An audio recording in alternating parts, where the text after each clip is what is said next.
Hello everybody and welcome to this learning video on Within Her Eyes. We are going to be looking at section 4, which is flow 1, and that is from 6 minutes 11 seconds until 8 minutes and 9 seconds. So before we get started, I would highly recommend you having your Within Her Eyes Anthologies work booklet with you, the one we've been working on in lessons, so that you can add further detail to it. I would also recommend that you have your arts pool revision guide as well. Again, you can constantly be referring to that and adding any detail. Also, if you have questions, feel free to go to that revision guide or to email me or Miss Pitcher. Okay, so choreographic content includes 3 components. We have movement components, structuring device and form, and choreographic devices. I would advise pausing the video now and just reminding yourself of what each of these mean. Okay, so in this learning video, we're going to go through, of course, the choreographic content, but we're also going to go through the features of production. So that includes analysing the set, the lighting, the props, the costume, the dancers, the aural setting, and of course, in this example, dance for camera. Okay, so let's get started with choreographic content. We're going to start with the structure of the piece. So it's a prologue followed by 6 continuous sections defined by the change in locations, physicality, and music that reflects the developing relationship. The overall effect is one seamless journey. So it is narrative by structure. So I have the 7 names down the side there for you, and the ones that we are studying are the prologue, the beginning, flow 1 and flow 2, and of course this learning video is specifically looking just at flow 1. Okay, so choreographic content, so the movement components we are looking at now. So just briefly, an overview is dancers perform the duet in close contact. The dancers perform hugging and embracing actions, and this is a contrast between continuous phrases and stillness. So let's break this down into action, space, dynamic, and relationships. So looking at actions, I've written out an example here. So holding wrists, they both arch backwards away from each other with control. They use similar circular actions. And this links to the stimulus because it highlights the love, the dependency, and the loyalty. Okay, so all of these hugging actions, embracing, arching, these are all complementing the stimulus. Okay, moving on to dynamics, we have accelerate, rapid, quick, suspend, and soft. So this shows that the relationship is moving on. So as the movements are getting quicker, we could link that to the relationship moving quicker. So they're getting closer and closer together. In terms of space, a variety of levels are used. They are in contact the whole time. So the female dancer is mainly the one that explores the level. So she's reaching up high if she's being lifted high, and then reaching low when the male dancer might be in a second plie position. And now they've got closer, so the proximity to each other, they are in contact, but they are much closer together. And we can interpret that as that the relationship is moving on, they are getting closer. Some could argue that maybe they're falling in love. In terms of relationship, we've already identified that they're in contact.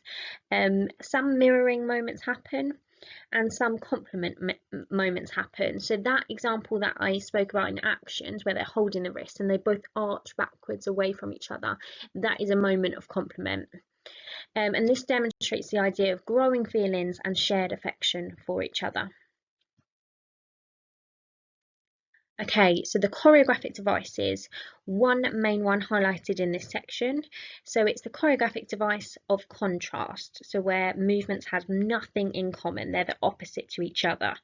And here's my example. So the female dancers sit on the male dancer's knees facing away. The female dancer shoots up, throwing her head back and arching her back. Contrasting with the male dancer who is sitting still in a kneeling position, and this happens at 7 minutes and 20 seconds. So feel free when you come to watching flow one, you pause the video there and just notice that moment and notice that choreographic device.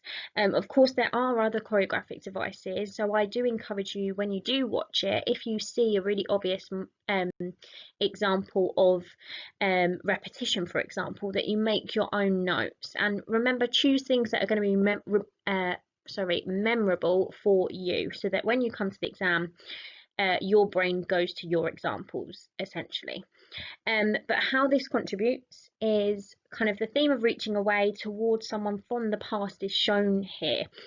So the fact that she's pushing away, she's being pushed up into the air, could suggest that she's kind of reaching towards someone from the past.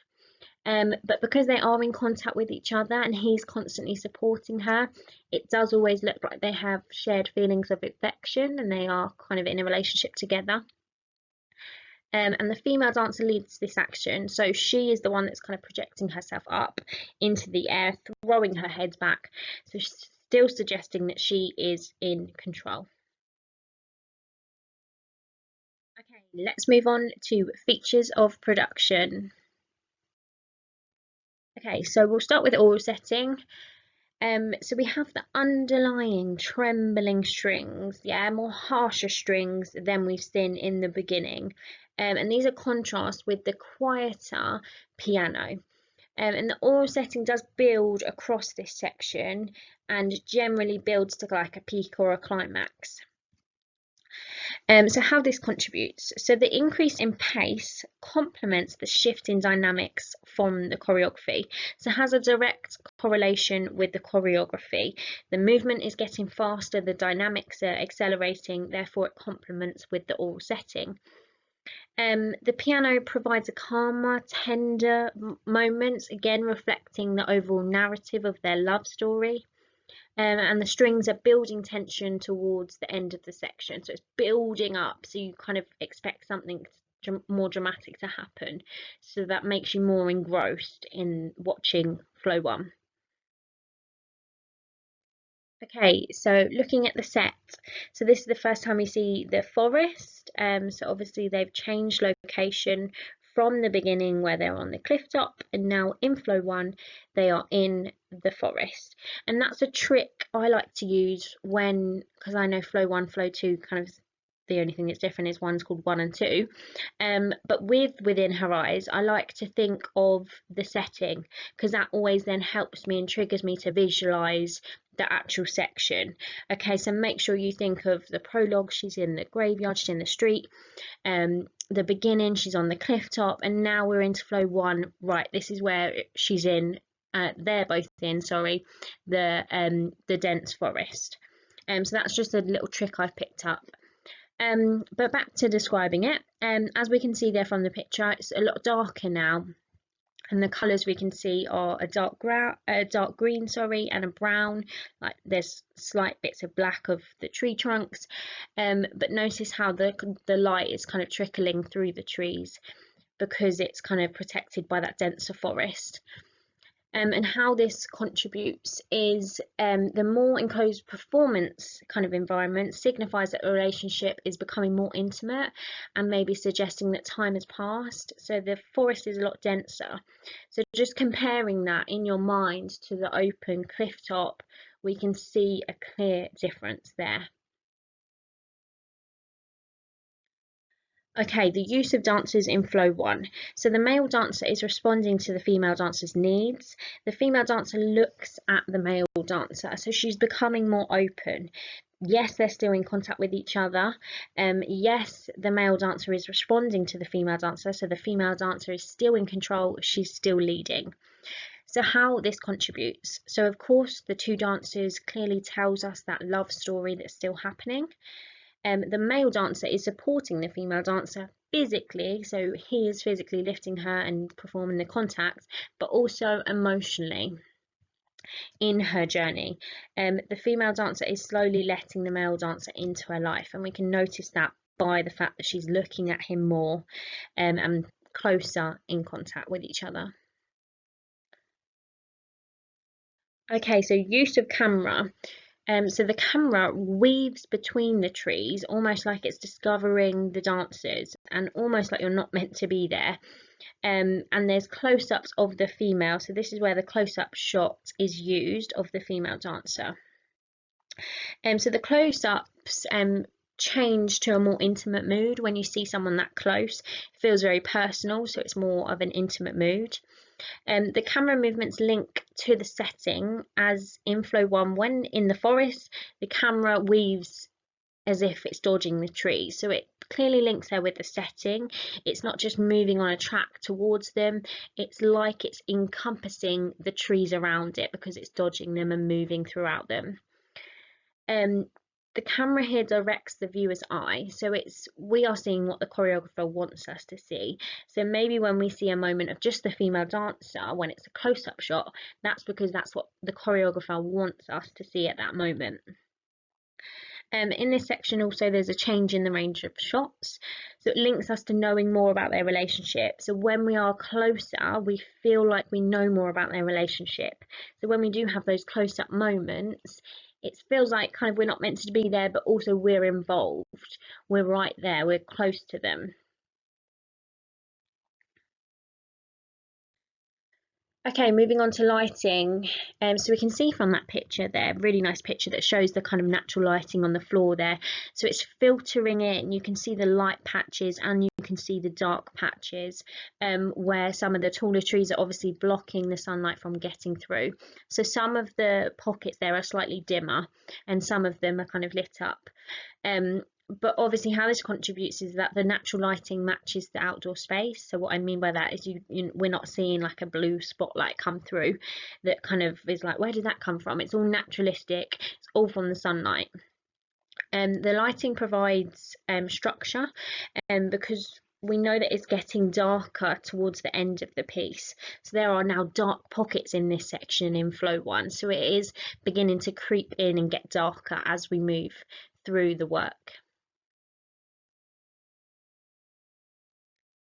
Okay, in terms of costume, female dancer, she's wearing a light coloured long sleeve top. It's thin and delicate in material.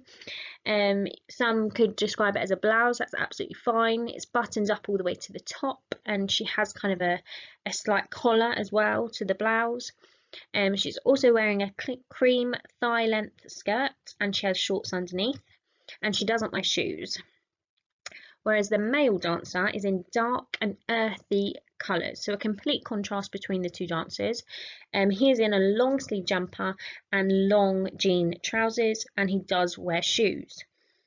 So how all of this contributes. So towards the end of the dance, the top button on her shirt becomes undone, suggesting that she has lost some of her conservatism and reflects the distressing of the character. So at the beginning, we see the top button done all the way to the top, and as she dances, as she progresses in this relationship, one button comes undone, which may suggest she's less vulnerable and she's getting warmer towards the male dancer. The costume complements the setting by being similar colours. Yes, right at the beginning, lighter colours on the field, whereas as it gets darker, so like it is in flow 1 getting slightly darker, the male dancer is able to blend in a bit more with his darker costume. The fact that the male dancer is wearing the darker colours links him to the ground, so he has earthy colours linking him to the earth, showing that he is almost a support system and he is stable. Whereas the lighter colours, you could, even in that picture there, it's hard to see even what she's wearing because it's matching the sky. So it kind of links her to maybe moving towards heaven, as if she's kind of reaching for that past lover that she's lost. Fabrics, yeah, so really detailed here. So whereas he's wearing the thicker kind of woolen materials and the jean materials, whereas she is in the chiffony kind of materials. Chiffon is obviously quite weak, whereas the jean material is quite sturdy. So you could link that to the characters. So the male dancer is more supportive, more stable, whereas the female dancer does come across as vulnerable and delicate. It's modern day clothing, so matches the setting of a modern day kind of rural area. And and it's gender specific, so the female is in the skirt and the male is in the trousers. Please feel free to dig deep into these costumes. There's lots to analyse, so keep going. Don't just use my ones, but keep adding to it.